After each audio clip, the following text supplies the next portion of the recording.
Subscribe பண்ணுங்க. அப்படியே பக்கத்துல இருக்க பெல் ஐகானையும் பிரஸ் பண்ணுங்க. இப்போ சிம்ம ராசிக்காரர்கள் அப்படின்னு சொன்னாலே சிம்மம் அப்படின்னு சொன்னாலே ஆளுமைன்னு சொல்லுவோம். சிம்மம் அப்படின்னு சொன்னாலே ஒரு கம்பீரம்னு சொல்லுவோம். சிம்மம் அப்படின்னு சொன்னாலே ஒரு தலைக்கணம் அப்படிங்கிறது சொல்லக்கூடிய ஒரு தன்மை எல்லாமே இந்த சிம்ம ராசிக்கு உண்டான ஒரு பண்பு. சரி, இந்த இடத்துல நம்ம ரகசியம்னு சொல்லும் பொழுது இது வந்து ஒரு சிலருக்கு மட்டுமே தான் தெரிஞ்சிருக்கும் அப்படிங்கிறது ஏன் சொல்றோம் அப்படின்னா, அந்த விஷயத்த அவங்க தெரிஞ்சு வச்சுட்டு இருக்கிறதுனால தான் அவங்க வந்து ஒரு நல்ல ஒரு பொசிஷன்ல நல்ல ஒரு இடத்துல இருக்கிறாங்க அப்படிங்கறத மட்டும் நீங்க நல்லா புரிஞ்சுக்கலாம். சரி, இதுல முதல் ரகசியம் என்ன அப்படின்னு சொல்லிட்டு கேட்டீங்கன்னா, இந்த சிம்ம ராசிக்காரர்கள் எப்பொழுதுமே ஒரு தாராள மனப்பான்மை அப்படிங்கறது உடையவர்கள்னு சொல்லலாம். தாராள மனப்பான்மை அப்படிங்கிறது உடையவர்கள்லாம் எப்படி சார் சொல்ல வரீங்க, எனக்கு புரியல சார் அப்படின்னு சொன்னீங்கன்னா, நீங்க இருக்கக்கூடிய இடம் அப்படி ரொம்ப பெருசா இருக்கணும், ரொம்ப பிரம்மாண்டமா இருக்கணும், ரொம்ப கிராண்டா இருக்கணும் அப்படின்னு சொல்லிட்டு ஆசைப்படக்கூடிய ஒரு நபர்கள். இப்போ உதாரணத்துக்கு நான் சொல்றேன், இப்ப நீங்க வந்து ஒரு சின்ன இடத்துல ஒரு சின்ன ஒரு பிளேஸ்ல நீங்க உட்காந்து வேலை செய்யறீங்க அப்படின்னு நினைச்சுக்கீங்களேன். அந்த இடம் உங்களுக்கான இடம் கிடையவே கிடையாது. அந்த இடத்துல நீங்க ரொம்ப நாள் வந்து இருக்கிறதுக்கு உண்டான வாய்ப்பு அப்படி விஷயம் மிகவும் குறைவாகத்தான் இருக்கும் அப்படிங்கறத சொல்லலாம். அதாவது நீங்க இருக்கக்கூடிய இடம் நல்லா பிரம்மாண்டமா நல்லா கிராண்டா ரொம்ப பெருசா இருந்துச்சு அப்படின்னா அந்த இடம் உங்களுக்கு ரொம்ப கம்ஃபர்டபுளா இருக்கும். அந்த இடத்துல உங்களோட பலம் அப்படிங்கிறது ரொம்ப அதிகமாகவே இருக்கும் அப்படிங்கறத சொல்லலாம்.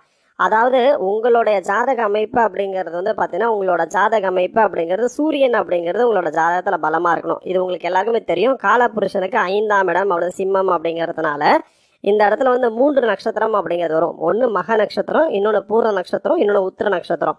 இதுல மக நட்சத்திரம் பூர நட்சத்திரம் அப்படிங்கிறது கூட பரவாயில்ல. உத்திர நட்சத்திரம் முதல் பாதம் அப்படிங்கிறது வந்து சூரியனோட நட்சத்திரம் அப்படிங்கிறதுனால இந்த உத்திர நட்சத்திரத்துல முதல் பாதத்துல பிறந்தவர்கள் தான் மோஸ்ட்லி வந்து தலைமை பண்பு அப்படிங்கிறது வகிக்கக்கூடியவர்கள்னு சொல்லலாம். சிம்மத்துல இருக்கக்கூடிய எல்லாருமே வந்து தலைமை பண்பு அப்படிங்கிறது வகிப்பாங்க அப்படிங்கிறத விட இந்த உத்திர நட்சத்திரம் முதல் பாதத்துல பிறந்தவங்க ஒரு நல்ல ஒரு பொசிஷன்ல நல்ல ஒரு பெரிய இடத்துல இருக்கிறதுக்குண்டான வாய்ப்புகள் அப்படிங்கிறது ரொம்ப அதிகமாகவே இருக்கு அப்படிங்கிறது சொல்லலாம். அவர்களுடைய ஆலோசனைப்படி மற்றவர்கள் நடக்கும் பொழுது அவர்களுடைய வாழ்க்கையில ஒரு பெரிய ஒரு சேஞ்சஸ் அப்படிங்கறத வரும் அப்படிங்கறதையும் சொல்ல முடியும். அதே போல உங்களை வந்து யாராவது வந்து யூஸ் பண்ணிக்கிறாங்கன்னு அப்படிங்கிறது உங்களுக்கு தெரிந்தது அப்படின்னா, அதாவது அவங்க மேல நீங்க கோவப்பட்டீங்க அப்படின்னா அந்த பர்சன் வந்து இல்லாம போயிடுவாரு அப்படிங்கறத சொல்லலாம். புரியுதுங்களா?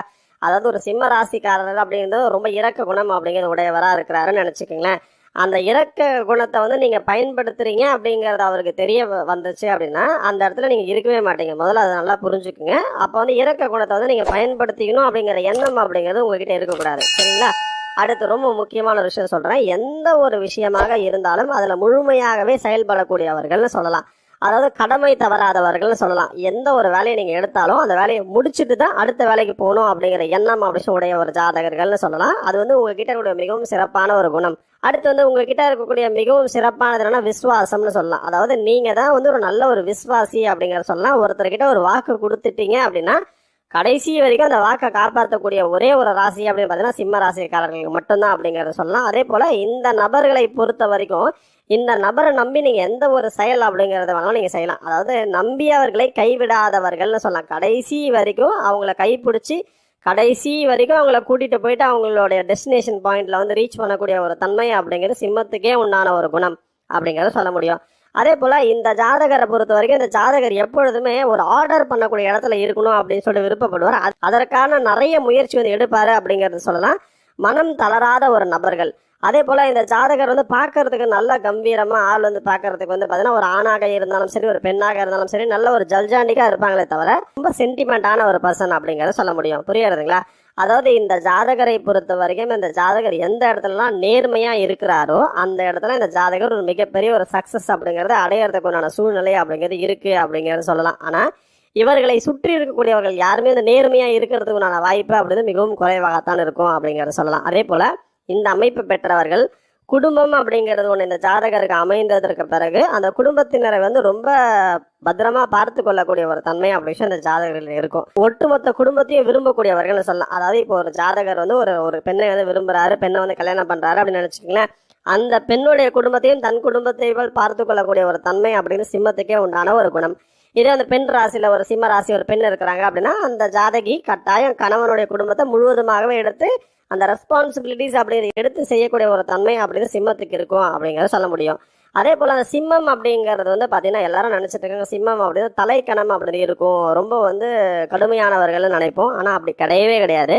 சிம்மத்துல பிறந்திருக்கக்கூடியவர்களுடைய ஜாதகத்தினோட அமைப்பின்படி அந்த ஜாதகருக்கு சூரியன் அப்படிங்கிறது பலமாக இருந்தாலும் பலமா இல்லைனாலும் அவர்களுடைய அடிப்படை குணம் அப்படிங்கிறது எந்த இடத்துலையுமே வந்து மாறவே மாறாது அப்படிங்கிறத நல்லா புரிஞ்சுக்குங்க. அடுத்து இந்த அமைப்பு பெற்றவர்கள் வந்து பாத்தீங்கன்னா பாசத்தை விரும்பக்கூடியவர்கள் சொல்லலாம். அதாவது சிம்மத்துக்கே உண்டான ஒரு குணம். அதாவது இந்த ஜாதகர் வந்து ஒருத்தர் மேல பாசம் வைக்கிற மாதிரி காட்டிக்க கூட மாட்டாரு, ஆனா பாசத்தை வந்து விரும்பக்கூடிய ஒரு நபர்னு சொல்லலாம். அதே போல இந்த ஜாதகரை நம்பி நீங்க எந்த ஒரு செயல் அப்படிங்கிறது நீங்க செய்யலாம். அது வந்து உங்களோட ஜாதகத்துக்கு ரொம்ப ரொம்ப நல்லது அப்படிங்கிறத சொல்லலாம். அதாவது சிம்ம ராசிக்காரர்களை வந்து ஒரு நண்பரா வந்து ஒருத்தர் வச்சுட்டு இருக்கிறாரு அப்படின்னு நினைச்சுக்கோங்களேன்.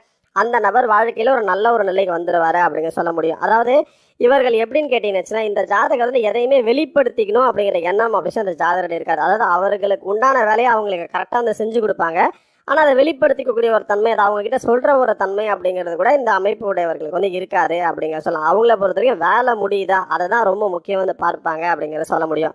அடுத்து இந்த ஜாதகம் வந்து ரொம்ப வசீகரமான ஒரு தோற்றம் அப்படின்னு உடைய ஒரு ஜாதகர்னு சொல்லலாம். எந்த இடத்துல இருந்தாலுமே ஒரு நல்ல ஒரு வசீகரமான ஒரு தோற்றம், வசீகரமான ஒரு உடல் அமைப்பு, வசீகரமான ஒரு பேச்சு அப்படிங்கிறதுலாம் இந்த ஜாதகர்கிட்ட இருக்கக்கூடிய ஒரு குணாதிசயம் அப்படிங்கிறத சொல்ல முடியும்.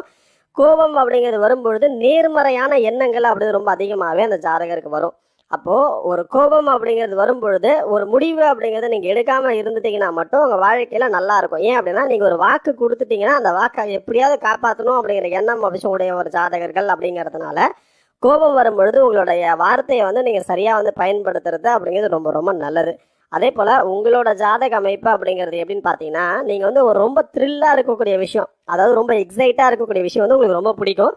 அதை ஒரு முறையாவது செய்து பார்க்கணும் அப்படிங்கிற ஆசை அப்படி விஷயம் அந்த ஜாதகர்கிட்ட இருக்கும். அதே போல நீங்க வந்து எப்பொழுதுமே ஒரு குழுவை வந்து வழி நடத்துவது அப்படிங்கிறது உங்களுக்கு மிகவும் சிறப்பான ஒரு குணம்னு சொல்லலாம்.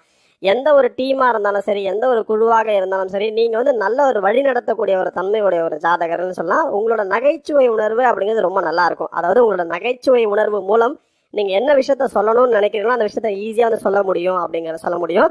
அதே போல நீங்க வந்து எப்பொழுதுமே ஒரு உண்மையை பேசக்கூடியவர்கள்னு சொல்லலாம். அதாவது ஒரு தவறான ஒரு விஷயமாகவே இருந்தாலும் கூட அதை வெளிப்படையா சொல்லக்கூடிய ஒரு தன்மை அப்படி உங்ககிட்ட இருக்கும். அது வந்து உங்ககிட்ட இருக்கக்கூடிய மிகவும் சிறப்பான ஒரு குணம். அதே போல இன்னொரு முக்கியமான ஒரு விஷயம் சொல்றேன். அதாவது சிம்ம ராசிக்காரர்கள் வந்து அவங்கள வந்து ஒருத்தர் ஏமாத்துறாங்க அப்படிங்கிற விஷயம் தெரியறதுன்னு நினைச்சுக்கோங்களேன். அவங்க வந்து ரொம்ப வலியவர்கள், ரொம்ப ஏழ்மையில இருக்கவங்க, அவங்களால வந்து முடியாது, அதனால அவங்க ஏமாத்துறாங்கன்னு நினைச்சுக்கோங்களேன்.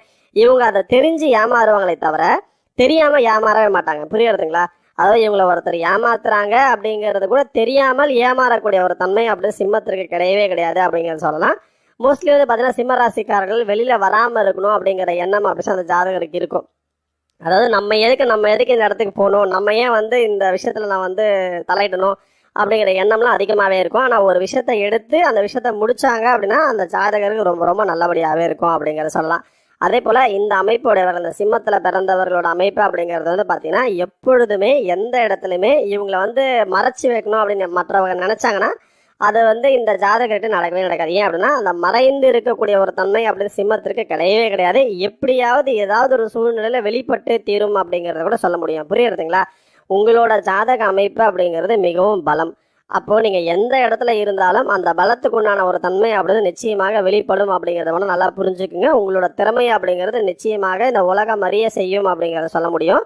நீங்க வந்து கடமை தவறாத ஒரு நபர்கள். அந்த கடமை தவறாத ஒரு நபராக நீங்க இருந்துட்டா மட்டும் போதும். உங்க வாழ்க்கையில நல்ல ஒரு சிறப்பான ஒரு நிலைக்கு உங்களால நிச்சயமா வந்து வர முடியும். உங்களோட ஜாதகத்துல உங்களோட சந்திரன் அப்படிங்கிறது வந்து சிம்மத்துல இருக்கும் பொழுது, சிம்மத்துல வந்து பாத்தீங்கன்னா இருக்கக்கூடிய நட்சத்திரம் அப்படிங்கிறதுனுடைய தன்மை அப்படிங்கிறது ரொம்ப முழுவதுமாகவே உங்களுக்கு வேலை செய்யும். இல்லை முழு நட்சத்திரம்னு சொல்லக்கூடிய கேதுவோட நட்சத்திரத்திலையோ அல்லது வந்து சுக்கிரனோட நட்சத்திரத்திலையோ இருக்கிறத விட பூர்வ நட்சத்திரத்துல இருக்கிறது அப்படிங்கிறது கூடுதலான ஒரு பலத்தை வந்து உங்களுக்கு கொடுக்கும் அப்படிங்கிறத விட நல்லா புரிஞ்சுக்குங்க. மேலும் தகவலுக்கு எங்க சேனலை மறக்காம சப்ஸ்கிரைப் பண்ணுங்க. நன்றி.